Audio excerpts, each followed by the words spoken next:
Hello again, everybody. This is our last preview Swampcast of the year. I guess we'll do one before the bowl Yeah, we'll game. do a bowl. Yeah. We always do. So we're back for one more after that. Yeah, sure. And maybe a recruiting one too back in February. You never know. We may preview all the bowls, but then spring football, then orange and blue game. Then it'll be then next post year. Game orange then and blue. it'll be SEC media days. But boy, it goes by too fast. Florida FSU closes out the regular season, of course, on Saturday, 7 o'clock in the Swamp. And you know, it's been an interesting week, obviously, with all the Urban Meyer stuff out there, but. And I think there's a little bit of, I was talking to somebody today who is at UF and was a little concerned about the distractions. And I'm like, the players don't care about it. They're not reading the paper. But there is the Twitter. DJ Durkin issue and the Maradi issue that are out there. I talked to Will today, and he said that he's talked to DJ and he doesn't think he'd be surprised if he left. So well, I think that Durkin really appreciates that Muschamp talked to him and hired him when he got here because. Right. That's one guy Muschamp targeted and went after and got. So I think that Durkin's really appreciative of that, and there's some loyalty there now. Yeah, and Maradi, of course, and Urban are very close. If he goes, by the time you watch this, you may already know that he's gone. That wouldn't shock anybody if he left. But the bottom line is Florida FSU, not a lot of juice to this game. No. In fact, as of today, there were tickets left.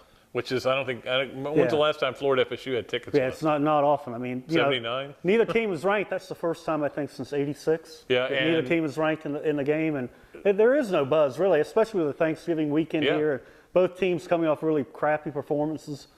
And neither team is any good. No, they're pretty much the same. You look at them, they're basically the same team. That's what I wrote for Saturday, is how these teams kind of mirror each other, and the expectations were a lot higher in Tallahassee. And maybe the fall was a little bit steeper, but Florida's 6-5, so that fall's been pretty steep too. But it'll be interesting to see how they match up. EJ Manuel and John Brantley, neither one because of the injuries partly, neither one having a stellar year. I know you think that the big key is going to be FSU's defensive line against Florida's offensive line. I think that's the one place where FSU has dominance over Florida, and I mean big time if you look at the way Florida's OL has played. So, these guys are fast, aggressive. Weiss talked about the other day. If you have to throw the ball every down, forget it. It's over. Yeah. So they've got to run the ball somehow, and I don't know how they're going to do that, though. Well, the one thing is, I talked to Will today. He said that they're going to get under center a lot more, and they're going to be able to do the downhill running. Yeah, Brantley's ankle's pretty much 100%. He said last night that he's ready to go. He's going to get under center, so maybe that helps the running game a little bit, gets the play action involved again. But Pat, you look at the two teams at the teams they've beaten. It's like a who's who of nobody. That's right. It's awful. There's no signature win for either team. No, and I pointed this out in my column. At least Florida's losses have all come to teams that are the 5 teams that are ranked in the BCS 25. Now, FSU, of course, has lost to 2 teams that are in the BCS top 25, and Virginia is ranked at the bottom of those other polls. But at the same time, what is the biggest win for FSU? Well, Miami probably. And you look at Florida's probably Vanderbilt. Yeah, and FSU got on this winning streak, and they were getting all this confidence. But look who they beat. They really, beat anybody, it was like Florida's first 4 games of the year. They got confidence too, but the reality was they hadn't beaten anybody. Yeah, I pointed this out in my column. Instead of they're talking about FSU could win the state title by beating Miami and Florida. They should give them a deflated football as a trophy. I mean, who really cares at this point? It means nothing, but. The bottom line here is the winner of this game is going to feel a little bit better about themselves. They're going to be able to walk off that field and go, okay, we got a little momentum going. Yeah, you go in there, you say, God, we've won this game. Now we win our bowl game. We recruit well. Hey, we're back. And we've heard that a lot from Tallahassee the last few years, that they're back. They're back.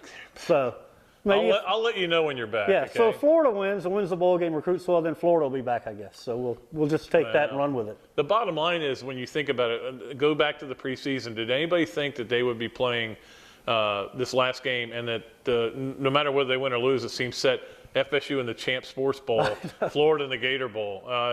It's shocking, 9 combined losses. I mean, that's just 2 teams from Florida that used to be elite playing their bowl games in Florida, minor bowl games. It's kind of strange. Well, it is what it is, and certainly I think if you're going to look at it, you got to give Jimbo Fisher a lower grade than Will Muschamp. Well, Tougher schedule for Will. He's cleaning up some messes. He's got to deal with a first-year transition. Fisher's been there for a long time, and it's his second year as a head coach. Yeah, and you look where FSU started in the year, Pat. They're in the top 10. Yeah. Everybody thinks they could be a dark horse national contender. If they beat Oklahoma, they're on their way. And none of that happened. They've lost games they shouldn't have lost, and they're 7-4. Yeah, and the other thing is Florida hasn't lost a game in the Swamp to FSU since the swindle in the Swamp. Yeah, poor Zook, who obviously is out the door now, apparently, the latest report. Yeah, so. but that was just, I mean, if the Unlucky instant Zook. replay had been alive then, who knows what would have happened. But the bottom line is they lost that game, haven't lost at home since. Urban was undefeated against FSU in the Swamp, and we'll see what Will can do. Certainly, I think it would be a good step in the right direction. These are two programs. Florida State thought they had made the step. They hadn't. Yeah. Florida's still looking to turn that corner. Yeah. And this, even though it's not a win over a great team by any means, it would be a good win for them. It's just feel good. I'm picking the Gators. Okay. Shockingly. Dooley says he has inside information. Inside information. I'm 11-0 picking Florida this year. Okay, I haven't missed one yet. You've missed one. So you guaranteeing a win? Is this one of those? No, Joe Namath here? I'm not shaving my head if they win or if they lose. So, but I think Florida's going to win. I think they're going to find a way, and this is going to be the corner turner. Okay, now what's your way? You can't just blanket find a way. What's the way? How about Give us a clue. 24-ounce Bud Light Lime? Okay, you're on. You're okay. on. So you're rooting for FSU Saturday is what you're saying. No, I'm just saying your pick That's is what he wrong. said. You heard him. All right. I'm rooting for a 24-ounce, so that's all. That's right. Well, hopefully you guys had a great Thanksgiving.